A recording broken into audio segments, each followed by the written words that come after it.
ও ছিল ভীষণ নম্র, ভদ্র, বিনয়ী। খারাপ আচরণ করে নাকি ননদের সঙ্গে?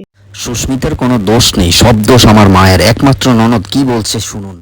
আমার ভাইও কোনোদিন আমার সাথে খারাপ আচরণ করে নাই, বাইর বউ করে নাই। জন্মদাত্রী মা, মার কথা কি?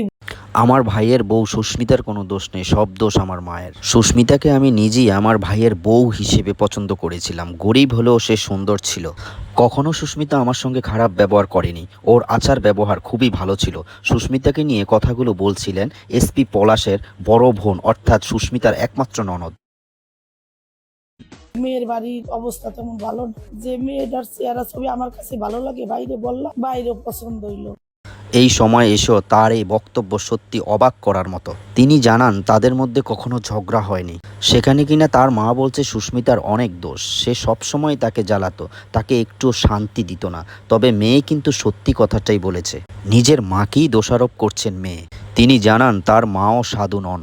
2 বছরে বউ শাশুড়ির সংসারে কি ঘটতো না ঘটতো এই সম্পর্কে তিনি কিছুই জানতেন না। সবচেয়ে অবাক করার বিষয় হলো সুস্মিতাকে প্রথম দেখাতেই তার ননদের পছন্দ হয়ে যায়। গরিব ঘরের মেয়ে হলো, দেখতে ভীষণ মিষ্টি ছিল।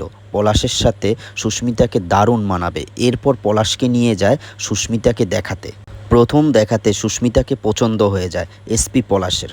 কাল বিলম্ব না করে দিনক্ষণ দেখেই দুজনের বিয়ে হয়ে যায়।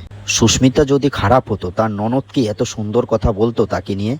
যেখানে কিনা তার নিজের মাই সুস্মিতাকে খারাপ বলছে, সেখানে মেয়ে হয়ে তিনি সত্য কথাই বলেছেন।